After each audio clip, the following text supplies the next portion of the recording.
The only thing was I didn't get better and I continued to cough more. So I went to see my primary care doctor. And after a while, I could hear the voice of my wife in my left ear telling me that I had acute respiratory distress syndrome, or I think is since the COVID-19 cytokine storm, that I was on life support and but that I was starting to show signs of improvement. After I was taken off the life support and was able to breathe on my own, I still was struggling, but I didn't need to be on life support. I had a mask, but it became pretty obvious examining me that I couldn't move my arms, my fingers, my toes. I was paralyzed. I don't know if you remember that movie, The Mummy, when Imhotep sort of inhales the life out of the grave robbers. It just feels like everything is being just pulled out of you. And I felt my muscles become rigid, and then it was over. And I was drenched in sweat. After one of these events, you're going to get to where you want to be. It doesn't matter whether or not it's how you deal with heart attack, stroke, cancer, loss of a loved one, any health issue, any life issue. You can put it into perspective and find a way forward. Hey family, this is the Thriveword Journey. Look, life's too short to just get by, and 2025 is the year to persist. We're here to grow, build, and thrive. This podcast is all about powerful stories, real talk, and practical steps to help you level up in every area of your life. Now, if that sounds like something you need, don't just watch, be a part of the journey. Let us know you're here. Do us a favor. If you're listening on the podcast platform, download the episode. And if you're watching on YouTube, you know what to do. Hit that like button, subscribe, and turn on those notifications so you never miss an episode. And as we always say, let's make thriving our new normal. Yeah. Beat up, bullied, and dunked on. Beat up, bullied, and dunked on.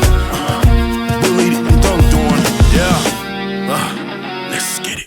Today, we're looking at your health as a tool to achieving your purpose. And our guest today has a story that may leave you speechless. Dr. Michael Hession, a top cardiologist and seasoned physician, faced death twice and came back with a whole new perspective on life, purpose, and healing. What happens when a doctor becomes a patient? And how do you rebuild your life after facing the unimaginable? So get ready for a powerful conversation and resilience, transformation, and really what truly matters. Dr. Hession, thank you for being on the show today. Thank you, Mr. Burke. Appreciate it.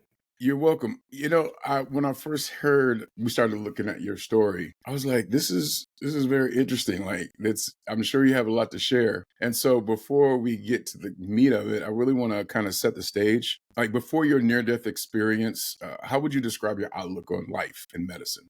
It was very positive. I was very happy with my life. I was very happy with what I was doing. I was working hard, and things were going well. And our kids were both had graduated from school, had good jobs, and my wife and I were focusing on traveling and just enjoying, our life and our life together. And this illness, I guess, like just about any illness, really kind of blindsides you. Nobody really gets to pick what it is that's going to befall them or when. Right. But you just hope that you can get through it and survive. And one thing I learned out of the gate, it's much harder to be a patient than it is a physician. I can imagine. What was the illness that brought you to your first experience that you had? Well, in the middle of December 2013, I got a cold. It didn't seem particularly unusual. The only thing was I didn't get better and I continued to cough more. So I went to see my primary care doctor, an exam, some blood work, and a chest x-ray. And the chest x-ray showed I had a small area of pneumonia, but I had no fever. My oxygen saturation, all my vital signs were normal. So it was felt that an oral antibiotic and just taking it easy all that would be required to get better. Mm-hmm. Except it didn't. The cough got worse. I got sicker and sicker. And early morning hours of December 31st, 2013, I woke up unable to breathe. My wife had already been awoken by my labored breathing, and she's a nurse. And, we both realized I was in trouble and that I needed to go to the hospital. So we called 911. I was brought to the hospital that I worked at for 3 decades, Social Hospital. And by the time I got to the emergency room, after the x-rays and the exam and lab work, it was pretty apparent that I was in severe respiratory distress and would likely need be on a ventilator. First, they started me on BiPAP, which is a mask that goes on the top of your head, it's under your chin, held in place with sturdy straps, and oxygen is forced under pressure into your lungs. By the time I got to the intensive care unit, my oxygen saturation had not gotten better. I was still struggling to breathe. And at that point, it was decided that I needed to be intubated and go on life support. I vaguely remember a family asking me if I wanted to be on life support. And I said, yes, I want to live. And so they sedated me heavily and started me on life support. And that was the beginning of a very difficult period of my life. I can imagine. And what type of medicine did you practice, or do you practice? I'm a cardiologist.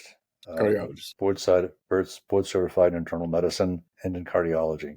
I just want to put that. I mean, I know from my notes. I just want to put out there so that just kind of flow with the questions here. Did you ever think about mortality in a personal way before your experience? Honestly, not really. I mean, it's something that I'd have to acknowledge that I knew someday I was going to die. We all die. I was familiar with death. Both my parents died when I was young. My mother when I was 13. My father when I was 24. It was a terrible experience, their death. Yeah. I experienced death many times as a physician. It was, quite frankly, terrifying. But it was not something that I worried about. It was something way off in the distance, nothing that really seemed to be of concern up until the day it did. Yeah, I can see that. So as a physician, you saw that on the other side for your patients and things like that. So you had to help people in that situation as well, correct? Absolutely. I had a lot of experience taking care of patients in intensive care units on ventilators. And it was always sort of taught that, with the sedatives that patients are given and the pain medications that allows you to tolerate the, being on a ventilator, the tube going down into your throat, into your lungs, it's very uncomfortable. Yeah. But it was common wisdom at the time that the sedatives, the benzodiazepines, induce a sense of amnesia for most people, and the opioids you're given help relieve the pain. Mm-hmm. It was quite a surprise to me, actually, how much awareness I had of what was going on, day to day, how much I could hear, how much I understood. Being a physician and taking care of critically ill patients over the years, I knew I was in very deep trouble, that my chances of survival were very poor, probably closer to 25%. Oh wow! As you're explaining or describing your situation, I remember I had a stroke, and I remember up until a certain moment, and then I don't remember anything, and then I woke up. I woke up swearing at people. My hands were cuffed to the sides of the bed, I guess to keep me, safe, or keep other people safe. And I don't remember like much of anything in between those times, but I do remember after waking up, I would go to sleep and I would just have these weird like visions, and it would be extremely crazy. And I know many people describe like near death experiences in vivid detail. Did you experience anything of that nature? Yes, I did. One of the treatments that I had to undergo on a pretty routine basis was what's called suctioning. You can't cough or expectorate sputum to clear the pneumonia, so it has to be done for you mechanically. So they would place a tube down your throat into your lungs and just suck out all the junk that's there. Mm-hmm. I'd seen it done many times. I had no idea whatsoever just how amazingly unpleasant that was. It was I don't know if you remember that movie, The Mummy, when Imhotep sort of inhales the life out of the grave robbers. Yeah. It just feels like everything is being just pulled out of you. And I felt my muscles become rigid, and then it was over, and I was drenched in sweat. After one of these events, I don't remember waking up. I just felt like I was drifting, as though some force was pulling me away. I could feel my body becoming very cold. Mm-hmm. It didn't make any sense. I never felt that experience before, but I could feel my body just inexorably being pulled away. And in the background, I could hear crying, deep, mournful wailing. The term I remember is called keening, which is a Gaelic word used to describe the crying after death of a loved one. And it really didn't make any sense to me why I would be hearing that. Somehow I managed to look back and I saw the faces of the tear-stained faces of my wife, my sons, my siblings. And then it hit me. It was me that morning was for. I was dying or had died. Then I felt myself continue to drift away, and then I could hear nothing. I could see nothing. After some period of time, I became aware of a bright light in the distance. I kept being drawn toward that light. And as I got closer, took on the image of a person. And finally, I could see that it was a woman in a glowing white gown. And she said, "Michael, it is not your time. You must go back. There is much to do." I don't know how long a period of time that was, but after those words, I began to feel my body becoming warm again, and I was still floating. The floating was a very peaceful feeling, surprisingly peaceful, not terrifying at all. And after a while, I could hear the voice of my wife in my left ear telling me what had happened, that I had acute respiratory distress syndrome, or I think is since the COVID-19 cytokine storm, that I was on life support, and but that I was starting to show signs of improvement. I didn't know at that time what had actually happened. I didn't know if I had a dream, but about a month later, when I was in Spalding Rehabilitation Hospital in Boston, my closest friend and his wife brought me some gifts, some get well cards, some books, and a candle. A candle was from Notre Dame in Indiana. There's a grotto to Our Lady of Lourdes there, a miniature of the Our Lady of Lourdes in France, and it was a candle from that grotto. And they told me that when I was brought to the hospital, my wife had called all my family and friends and asked for prayers. And so they were students there, and they went to the chapel at Our Lady of Lourdes and asked that everybody pray for my recovery. And it hit me at that moment that what I saw was an image of Our Lady of Lourdes. I couldn't explain it from any kind of scientific standpoint. It was just something that you had to either have faith and believe that the prayers were heard, or it was just something that can't be explained. But that was a very powerful feeling, a lot of emotion, but it's something I've never forgotten.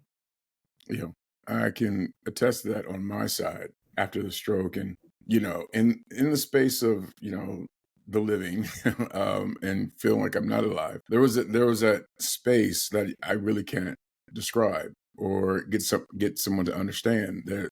There's a beyond the words kind of emotion and feeling that I was experiencing. So I can imagine for you, that was probably even deeper and a higher sense of something that you experienced. After you woke up with such a profound experience, what was your first thought? Well, when I had found out that those prayers had been said, the grotto to Our Lady of Lourdes on the campus of Notre Dame, I began to realize that the prayers that were said must have worked. I grew up, both my parents filled a family with faith, and it was a part of my upbringing. I remember praying very hard that my mother would survive breast cancer. She didn't. Those prayers were not heard. I prayed for my father. He had lung cancer, that he would survive, but he didn't. Those prayers were not heard. So I knew prayers, not all prayers are heard. But, there's a line from a book on World War II. I forget exactly who it was from, but it was a chaplain in the army. I think it was in the Battle of the Bulge. He basically said, there are no atheists in foxholes. I would add to that, there are no atheists in ICUs. The urge to pray was primal. And I realized that even though not all prayers are heard, some are. Why? I don't know. I can't explain. But I knew deep down inside, somehow the prayers that were said for me were heard, and I survived. It was a struggle, but I do believe that the experience can only be understood from the vantage point of faith, because there really is no scientific explanation, at least that I've been able to find. Yeah, I mean, in that moment, did you really caught a sense of there was something greater than you that pulled you through. Yes, absolutely. Yeah. And after that, I know that for me, just to keep it related, I had a lot of physical challenges trying to thinking I could walk. I remember trying to get out of the bed. They had the little guardrails up, but the bed was low. And I remember thinking that I could walk, and it just didn't happen. What was the biggest physical challenge that you faced in your recovery? Well, after I was taken off the life support and was able to breathe on my own, I still was struggling, but I didn't need to be on life support. I had a mask, but it became pretty obvious examining me that I couldn't move. Mm. Couldn't move my arms, my fingers, my toes. I was paralyzed. And at the time, nobody was really quite sure what it was from, but after some testing, it was decided that I had Guillain-Barré syndrome, which can happen after viral illnesses. It's not common, but it's well described. And it can take 6 months or longer to get to the point where you can walk again. So I would look at my fingers and try to make them move. They wouldn't move. I tried to wiggle my toes. They wouldn't move. It was really a feeling of my brain just exploded like a cluster of fireworks going off. Mm-hmm. I mean, time had ceased to become a dimension for me. So I had no idea how long I was in the intensive care unit on life support, but I was on life support for 11 days. And then they watched me in the intensive care unit for a couple more days after that to be certain that my breathing remained stable. And then they decided I didn't need to be in the hospital anymore, that I needed long-term care.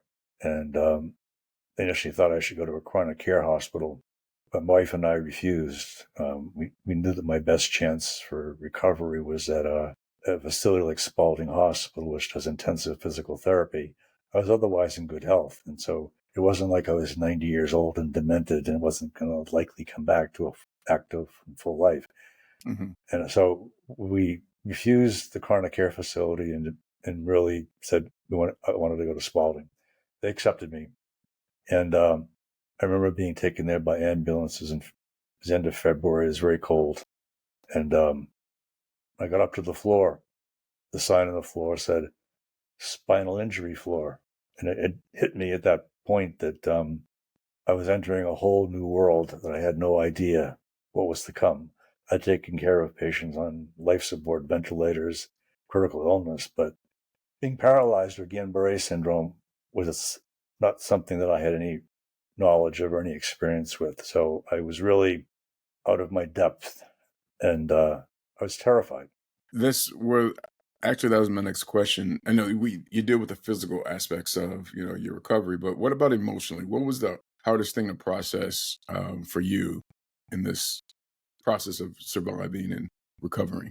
Well, I knew that I was going to live. I think that vision from Our Lady of Lourdes convinced me that I was going to survive. But I wasn't sure what my life was going to be like going forward. Mm-hmm. Whether I was going to be paralyzed forever, what I was going to be able to do, whether I would ever be able to walk again, to make it home, Mm-hmm. to resume my practice as a physician. I was terrified beyond any experience up to that point in my life that I'd had. It was overwhelming. It was hard to process. Yeah, everything that you're saying, I'm really intently listening because it's not necessarily reliving, but I can definitely, I'm getting the experience. I had the experience that you're having. So that's where all these questions are coming from. And I know for me, for a good amount of time, I struggled with understanding purpose. Did you struggle with a sense of your purpose after either trying to return back to normal life or I'll leave it there. I'll ask that question first. Yes, deeply. Yeah. My sense of meaning and purpose was tied up with being a physician, with being who I was, being a husband, a father, being active. The thought that I might be alive but never be able to work again, but to walk again, feed myself again, was it was just beyond understanding. Mm. I really had no idea what the shape and contour of my life was going to be. Yeah. But my experience at Spalding on the spinal cord floor, everyone there had a spinal cord injury, whether they were paralyzed from the neck down, the waist down, or were paralyzed from, like what I had, Guillain-Barré. But the staff was amazing. They inspired hope. Mm-hmm. They instilled you with hope, and they really encouraged you to fight.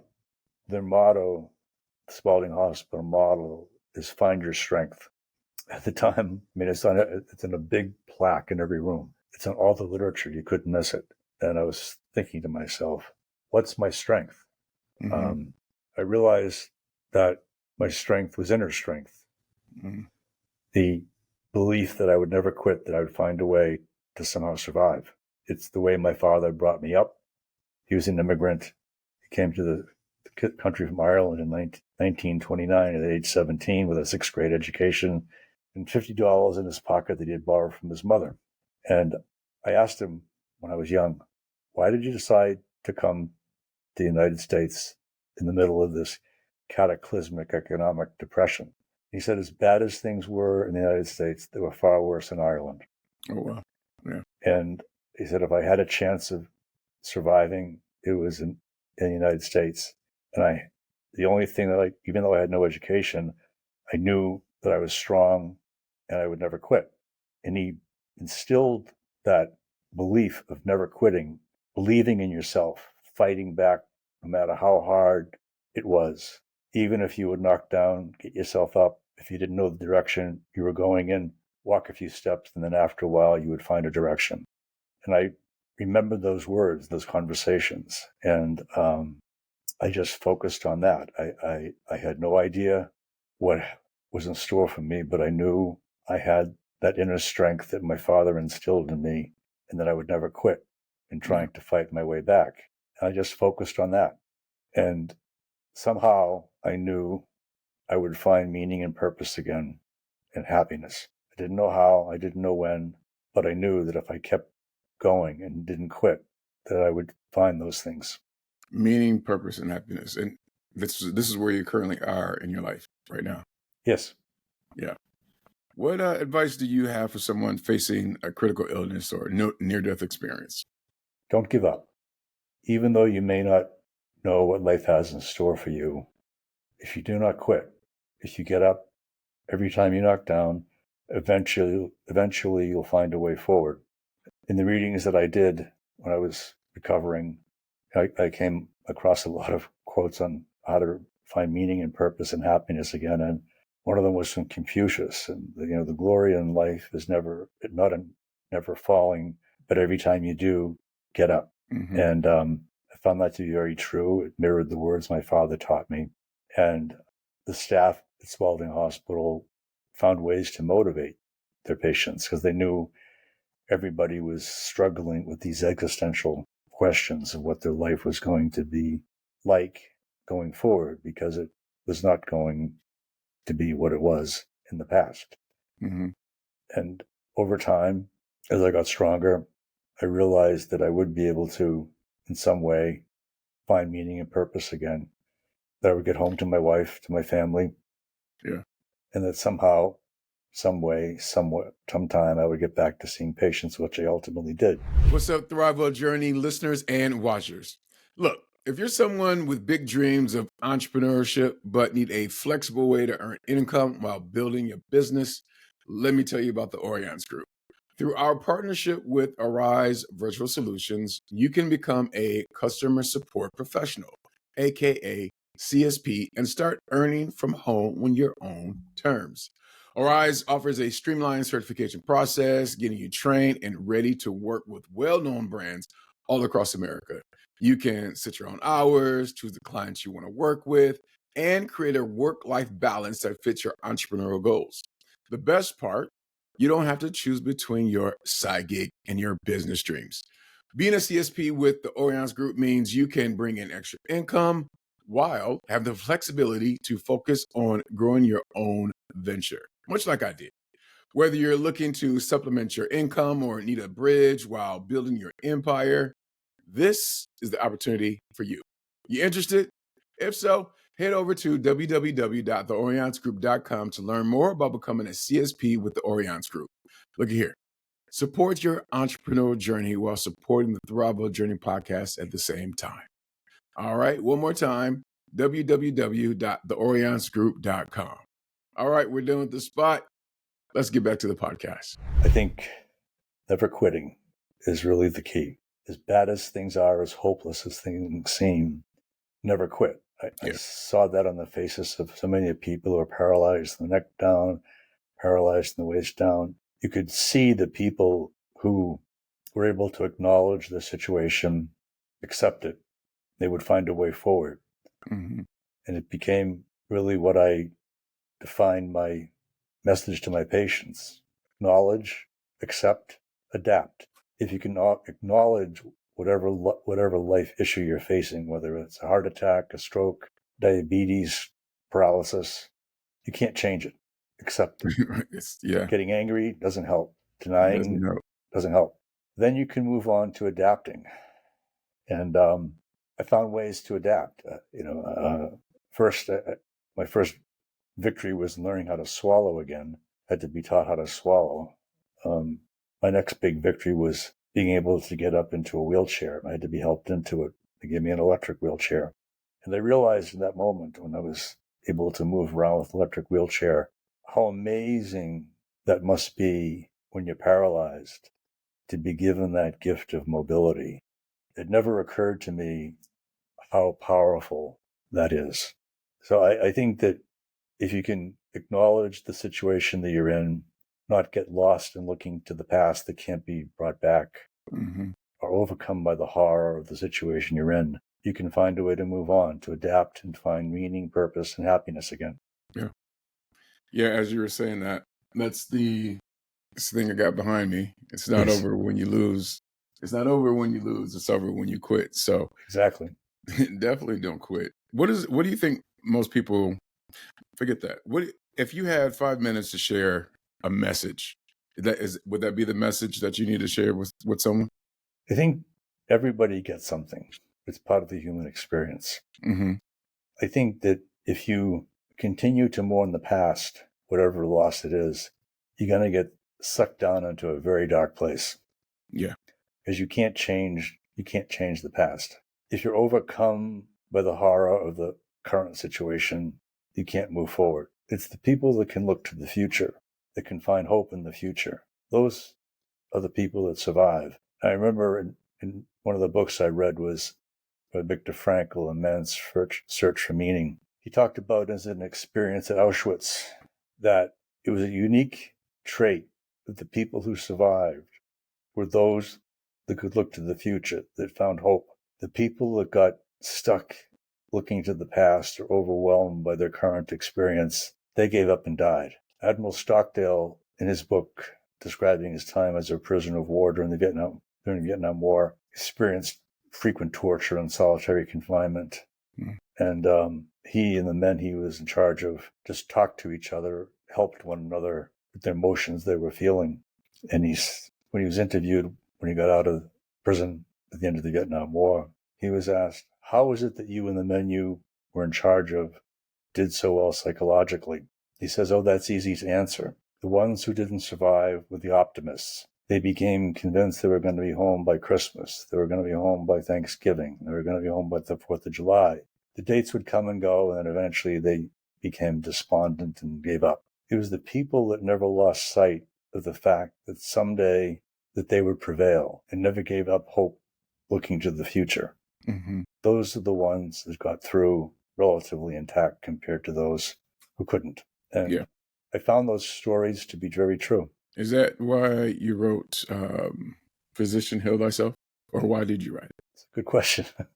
It was during the January of the pandemic, I started writing. I've been back to work and I had to have my hip replaced, and I was recovering, and then basically everything was shut down, and I couldn't go to rehab. So I was just sitting with nothing much to do. And I had come across some notebooks when I was at Spalding. They had encouraged us to keep notebooks of our thoughts. And I started reading through Good them. idea. And the thoughts and paragraphs became chapters and then ultimately became a book.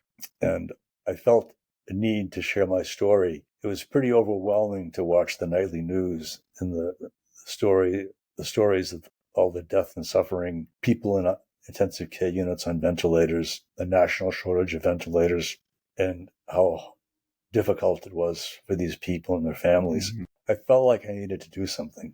And the something that I thought of was I could share my story, what it was like to recover from acute respiratory distress syndrome or cytokine storm, the strategies that I used to navigate that path, the strategies that helped me rebuild my life, Mm-hmm. how it affected my family and my friends.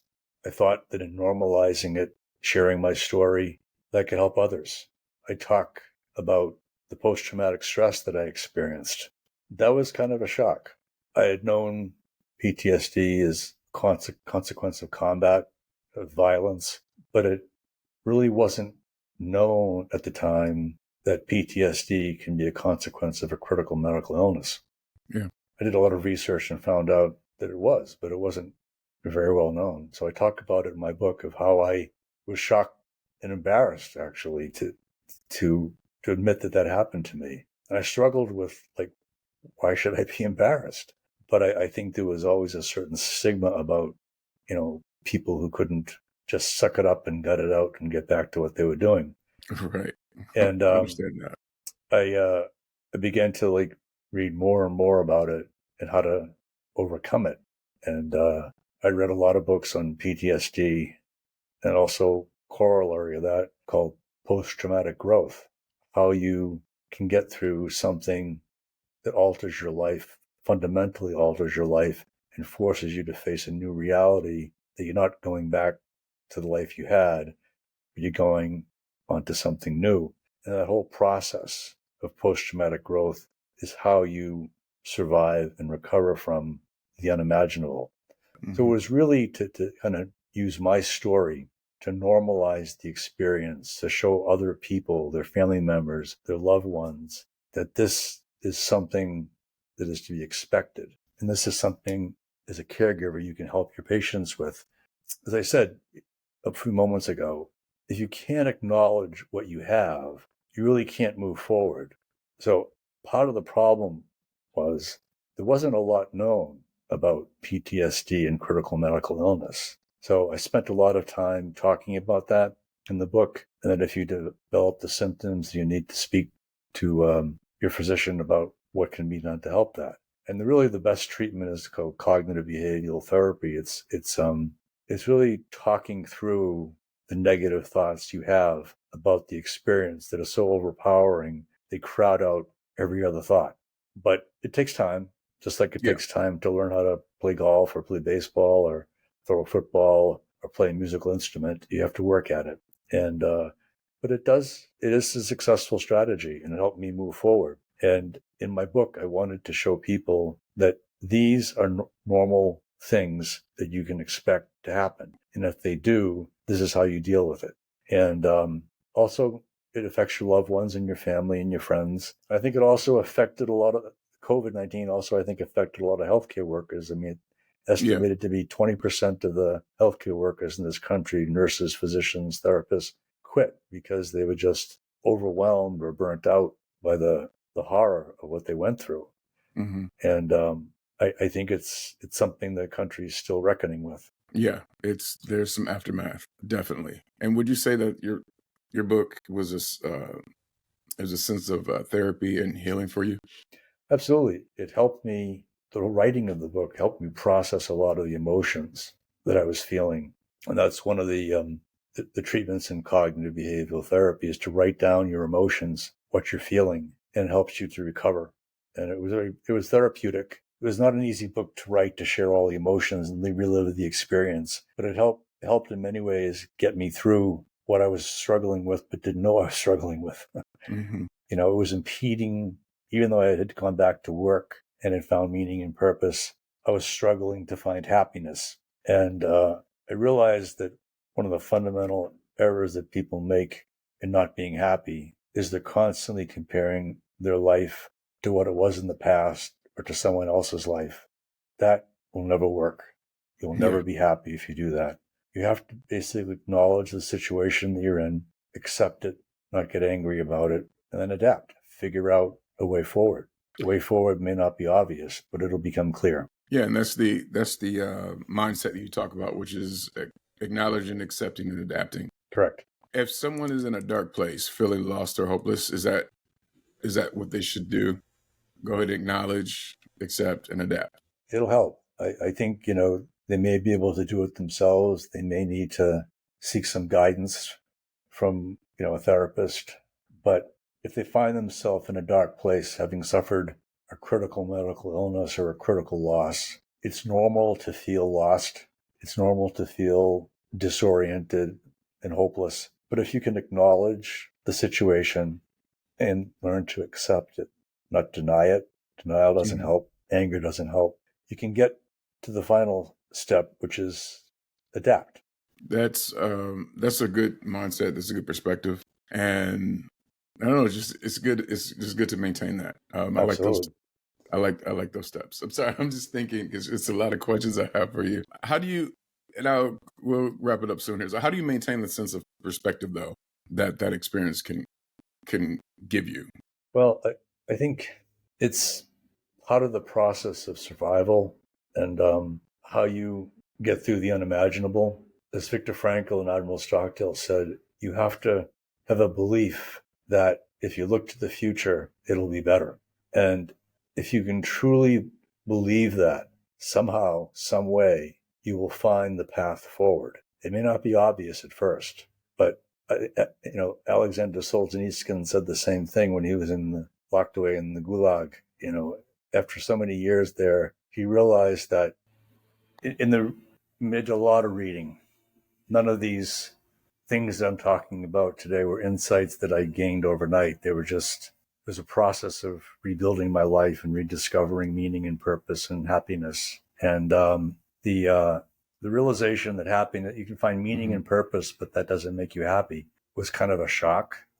As I started reading about happiness and how to find it, going back thousands of years, going back to Aristotle even, it meant the primary purpose of man is to find happiness. And he described happiness as two paths, one the eudaimonic or the hedonistic. The eudaimonic is one who has a life filled with morality and caring for others. Hedonistic, which is just self-pleasure. And that when you go through life and you look at a problem, or if you have a branch point, a decision, you look at it, will this choice make me happy? Or will this choice bring me pleasure, which may just be transient? If you choose the path that will bring you happiness, it will help you to move forward in a positive direction. And so I began to lead my life choosing to find happiness every day. And I came across a course that was offered at Yale online by Laurie Santos. And she was the head of one of the colleges at Yale.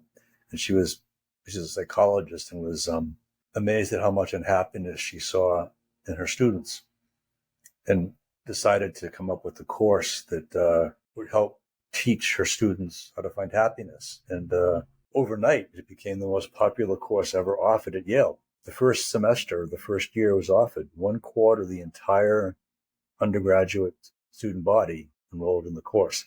It's still one of the most popular courses held, and you can actually gain access it now on Coursera. Cool. And she said, there are 5 lessons. You find happiness in being with other people, not spending time on social media, which really has been proven to cause unhappiness. You can find happiness by keeping a gratitude journal, finding 5 things to write in your journal each day that make you happy and how your life would be less happy without them. And to make time for prayer or meditation, and to make time for personal growth, whether it's reading or exercise. All of these seem things fairly simple, but it's hard to actually do all of them. But if you can do all of them well and learn to prioritize what's what will help you be happy, you will succeed. I think people sometimes get caught up in the struggle of their job, working harder. They want to make more money, so they work harder still. They don't have time for their friends or their family. They don't have time for the other things in life, even things that are known to help you, such as exercise. But if you can really be disciplined and force yourself to be accountable, that you can find meaning, purpose, and happiness in life. I like that. I love that, actually. Gratitude is one of the things that we definitely take on around here. And so it is key. It's key. It really is key to, it is. It's key to us as people. And that's one of the practices that I take on every morning, 3 to 5 things, even if it's just simple, I'm happy about, that I have breath, just as simple as that. And really have it at the core of your being, that gratitude, emotion, of just being alive. If this conversation could change, I know people say that one person's life, but if this conversation could change someone's life, what do you hope that they would take away from it? Well, I would hope that they would take away the belief or the hope that no matter how terrible their current situation seems to them, don't despair. Be hopeful for the future. And I use the term acknowledge, accept, and adapt as a little acronym to help people keep those 3 things in the forefront of their thought process. Because if you can do those, you're going to get to where you want to be. It doesn't matter whether or not it's how you deal with heart attack, stroke, cancer, loss of a loved one, any health issue, any life issue.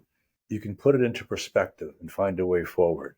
Then yes, it'll get better. Acknowledge, accept, and adapt. Dr. Hession, I appreciate your time being here and sharing your life with me and who the audiences that will be watching.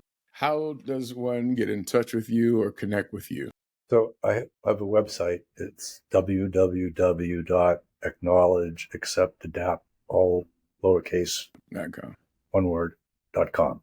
It has my website, my biography, a lot of links to podcasts I've done, blogs, and my book, which I think is a distillation of all that we talked about today. I tried purposely not to make it too long to frighten people away. It's very readable in a weekend.